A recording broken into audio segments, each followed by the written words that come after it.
사랑하는 청취자 여러분, 안녕하세요.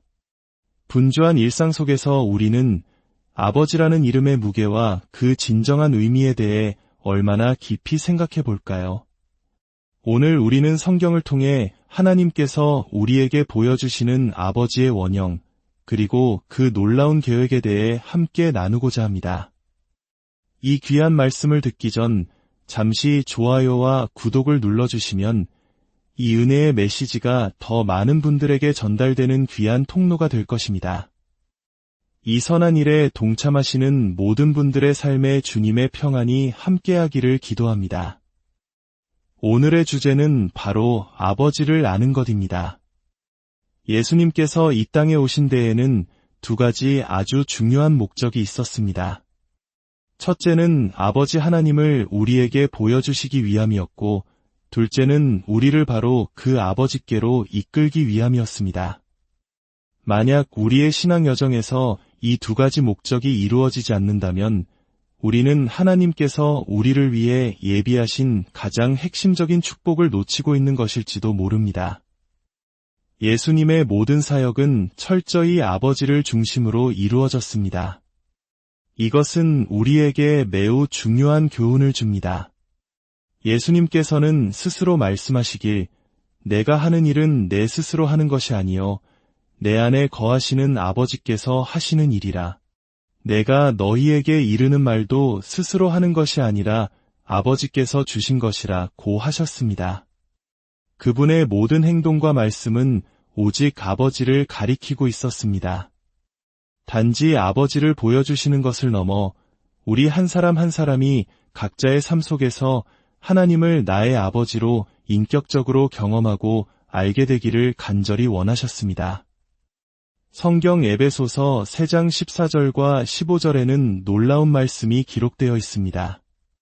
하늘과 땅에 있는 각 족속에게 이름을 주신 아버지 앞에 내가 무릎을 꿇고 비노니, 이 말씀은 이 땅의 모든 아버지의 역할, 모든 가족 공동체가 그 이름과 권위, 그리고 거룩함의 근원을 바로 하늘에 계신 아버지 하나님께 두고 있음을 선포합니다. 이는 실로 엄청난 계시입니다. 여기서 우리는 두 가지 중요한 결론에 이르게 됩니다. 첫째, 이 땅의 모든 남성들에게 여러분이 될 수 있는 가장 하나님을 닮은 모습은 바로 아버지가 되는 것입니다. 아버지가 되었을 때 우리는 창조주 하나님의 성품을 가장 가깝게 반영하게 됩니다.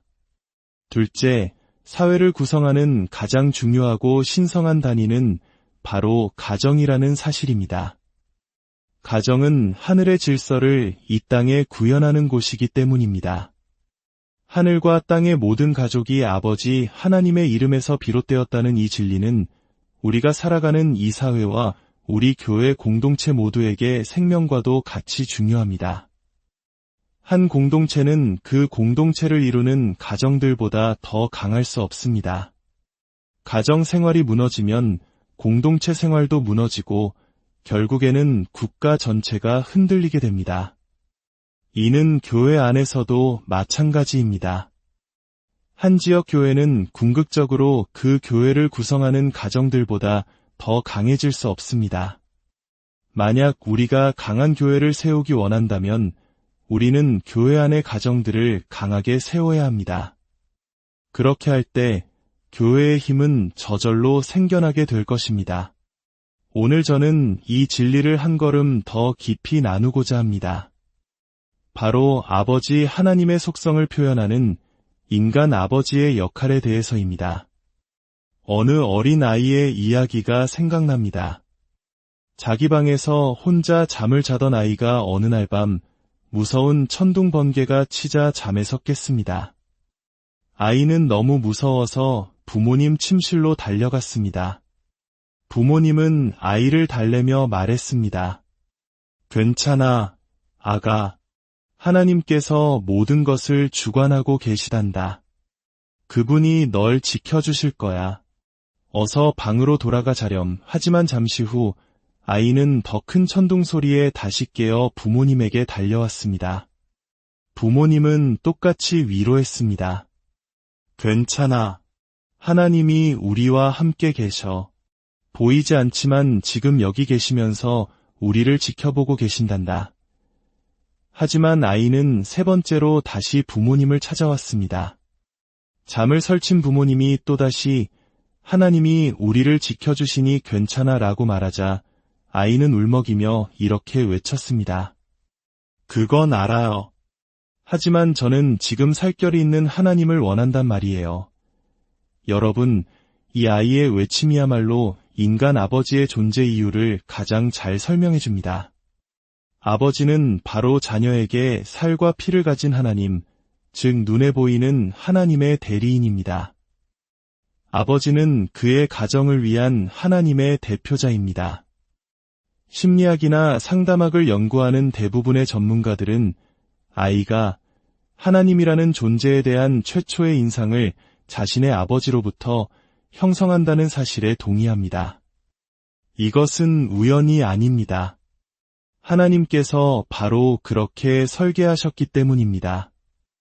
하나님께서는 어린아이의 마음이 눈에 보이지 않고 만질 수 없는 추상적인 개념을 쉽게 이해하기 어렵다는 것을 아십니다.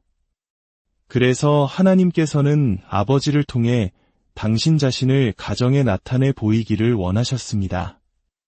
그렇기 때문에 자신의 아버지와 관계가 좋지 않았던 사람들 대부분은 하나님과의 관계에서도 어려움을 겪습니다. 여러분의 마음속에 그리고 기억 속에 남아있는 아버지의 모습이 하나님과의 관계에 얼마나 큰 영향을 미치는지 아마 스스로는 잘 알지 못할 수도 있습니다. 단언컨대 육신의 아버지와 나쁜 관계를 가지면서 동시에 하나님 아버지와 좋은 관계를 맺는 것은 거의 불가능에 가깝습니다. 부모님과의 잘못된 관계는 분명 하나님의 축복을 가로막는 원인이 됩니다. 10계명 중 5번째 계명은 이렇게 말합니다. 내 부모를 공경하라. 그리하면 내 하나님 여호와가 내게 준 땅에서 내 생명이 길고 복을 누리리라. 이 계명은 약속이 있는 첫 계명입니다. 순종하면 복을 받지만 불순종하면 그 축복을 잃게 된다는 뜻입니다. 부모님이 살아계시든 돌아가셨든 그것은 중요하지 않습니다. 중요한 것은 그분들을 향한 나의 태도와 관계입니다. 이제 성경으로 돌아가 보겠습니다. 하나님께서 이 세상과 인류 역사 전체를 통해 궁극적으로 얻기 원하시는 것은 무엇일까요? 신명기 32장 9절은 그 답을 명확히 알려줍니다. 여호와의 분깃은 자기 백성이라 그렇습니다.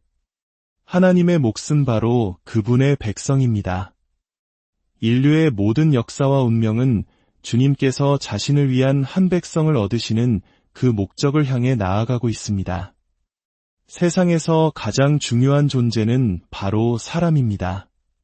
하나님의 은혜가 없는 종교의 특징 중 하나는 사람보다 다른 것들, 예를 들어 건물이나 프로그램, 전통 같은 것을 더 중요하게 여기는 경향이 있다는 것입니다. 예수님 시대의 유대 지도자들은 사람보다 안식일을 더 중요하게 여겼습니다. 그들은 안식일 규정에 얽매여 무고한 사람들에게 고통을 주었습니다. 예수님께서는 안식일이 사람을 위하여 있는 것이요, 사람이 안식일을 위하여 있는 것이 아니니라고 말씀하셨습니다. 모든 종교적인 것들은 사람을 위해 존재합니다. 사람이 종교를 위해 존재하는 것이 아닙니다. 하나님의 은혜가 없는 곳에서는 사람들이 종교적인 활동의 뒷전으로 밀려나고 소외되기 쉽습니다. 많은 사람들이 수년간 교회에 출석하면서도 마음속 깊은 상처와 문제를 누구에게도 털어놓지 못하는 경우가 많습니다. 왜냐하면 종교는 때로 우리를 전문 배우로 만들기 때문입니다. 우리는 교회에 들어서는 순간 경건해 보이는 가면을 쓰고 신앙 좋은 사람처럼 행동합니다. 그러나 하나님께서 진정으로 원하시는 것은 우리의 참모습입니다.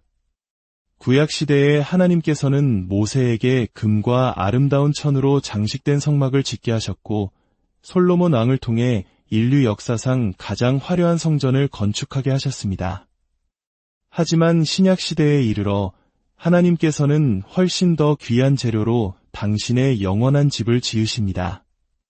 그 재료가 무엇일까요? 바로 사람, 즉 살아있는 돌과 같은 우리 자신입니다. 역사의 모든 혼란과 격동 속에서 하나님께서 무엇을 하고 계시는지 궁금하다면 이 한 가지를 기억하십시오. 하나님께서는 자신을 위한 백성을 만들고 계십니다. 주님의 몫은 그분의 백성입니다. 성경의 마지막 책인 요한계시록 21장 3절은 이 모든 역사의 절정을 보여줍니다. 내가 들으니 보좌에서 큰 음성이 나서 이르되 보라, 하나님의 장막이 사람들과 함께 있음에 하나님이 그들과 함께 계시리니 그들은 하나님의 백성이 되고 하나님은 친히 그들과 함께 계셔서 그렇습니다. 모든 역사는 하나님께서 그분의 백성을 얻으시는 이 영광스러운 장면을 향해 나아가고 있습니다. 그렇다면 한 백성을 만들기 위해 가장 먼저 필요한 것은 무엇일까요? 그것은 바로 아버지입니다. 아버지가 없으면 백성도 없습니다. 그래서 같은 요한계시록 21장 7절은 이렇게 말씀합니다. 이기는 자는 이것들을 상속으로 받으리라. 나는 그의 하나님이 되고 그는 내 아들이 되리라. 하나님과 아들의 관계, 이것이 바로 하나님 나라 백성의 기초가 되는 관계입니다. 하나님께서 어떻게 한 백성을 만들어가기 시작하셨는지는 창세기 17장에서 아브라함을 부르시는 장면을 통해 알 수 있습니다. 하나님께서는 아브라함에게 나타나셔서 나는 전능한 하나님이라고 말씀하시며 언약을 맺으십니다. 그리고 그의 이름을 높임받은 아버지라는 뜻의 아브람에서 많은 무리의 아버지라는 뜻의 아브라함으로 바꾸어 주시며 말씀하십니다. 내가 여러 민족의 아버지가 될지라. 내가 너로 심히 번성하게 하리니 내가 내게서 민족들이 나게 하며 왕들이 내게로부터 나오리라. 하나님의 계획은 아브라함을 통해 위대한 민족을 이루는 것이었습니다. 창세기 18장 19절은 하나님께서 왜 수많은 사람들 중에서 아브라함을 선택하셨는지 그 결정적인 이유를 보여줍니다. 내가 그를 아노니 그가 그 자식과 권속에게 명하여 여호와의 도를 지켜 유와 공도를 행하게 하려고 그를 택하였나니 이는 나 여호와가 아브라함에게 대하여 말한 일을 이루려 함이니라. 하나님께서 아브라함에게서 보신 것은 무엇이었을까요? 바로 그가 좋은 아버지가 될 것이라는 점이었습니다. 그가 아버지로서의 책임을 다하여 그의 자녀들과 온 집안을 주님의 길로 가르치고 다스릴 것을 아셨기 때문입니다. 그리고 바로 그 기초 위에서 주님께서는 아브라함에게 약속하신 모든 것을 이루실 수 있었습니다. 이것이 하나님께서 아브라함을 택하신 이유입니다. 성경에서 한 민족이 형성되는 데에는 일정한 패턴이 있습니다. 아버지에서 시작하여 가족으로, 시족으로, 지파로, 그리고 마침내 민족으로 발전합니다. 아브라함, 이삭, 야곱, 그리고 그의 12 아들들은 12지파가 되었고 마침내 이스라엘이라는 한 민족을 이루었습니다. 아버지는 가정 안에서 살과 피를 가진 하나님의 역할을 감당하도록 부름받았습니다. 물론 모든 인간 아버지는 연약하고 흠이 많은 죄인입니다. 하지만 아버지라는 직분 안에서 그는 하나님을 그의 가족에게 보여주고 하나님을 대표해야 할 책임이 있습니다. 아버지가 이 역할을 감당하기 위해서는 3가지 기본적인 기능, 즉 3가지 사역을 수행해야 합니다. 바로 제사장, 선지자, 그리고 왕입니다. 첫째, 제사장으로서 아버지는 그의 가족을 대표하여 하나님 앞에 나아갑니다. 둘째, 선지자로서 아버지는 하나님을 대표하여 그의 가족에게 말씀과 뜻을 전합니다. 셋째, 왕으로서 아버지는 하나님을 대신하여 그의 가족을 다스리고 이끕니다. 이 3가지 역할은 절대적으로 중요합니다. 먼저 제사장으로서의 아버지의 역할을 살펴보겠습니다. 출애굽기 12장을 보면 유월절 규례가 나옵니다. 유월절은 이스라엘이 애굽에 내린 심판으로부터 보호받고 구원의 길을 열기 위해 하나님의 개입을 얻는 방법이었습니다. 유월절 규례의 중심에는 각 가정의 아버지가 있었습니다. 각 가족의 아버지는 흠없는 어린 양을 취해 그 피를 집 문설주와 인방에 발라야 했습니다. 하나님께서는 내가 그 피를 볼 때에 너희를 넘어가리니 재앙이 너희에게 내려 멸하지 아니하리라고 약속하셨습니다. 모든 가족의 안전은 전적으로 아버지에게 달려 있었습니다. 아버지가 제사장으로서의 직무를 수행하지 않으면 온 가족이 재앙을 피할 수 없었습니다. 그를 대신할 사람은 아무도 없었습니다. 욥의 이야기를 통해서도 우리는 제사장으로서의 아버지를 볼 수 있습니다. 욥은 흠이 없고 정직하여 하나님을 경외하며 악에서 떠난 자였습니다. 그의 경건함의 증거 중 하나는 바로 그의 가족에 대한 책임감이었습니다. 그의 아들들이 잔치를 벌이고 나면 욥은 아침에 일찍 일어나 그들의 수대로 번제를 드렸습니다. 그는 혹시 내 아들들이 죄를 범하여 마음으로 하나님을 욕되게 하였을까 함이라고 말했습니다. 욥은 자신의 온 가족을 위해 하나님의 보호와 자비를 구하는 것이 자신의 책임임을 알았던 것입니다. 아버지 여러분, 만약 이 모든 책임이 버겁게 느껴진다면 제사장으로서 기도의 직무를 충실히 감당하십시오.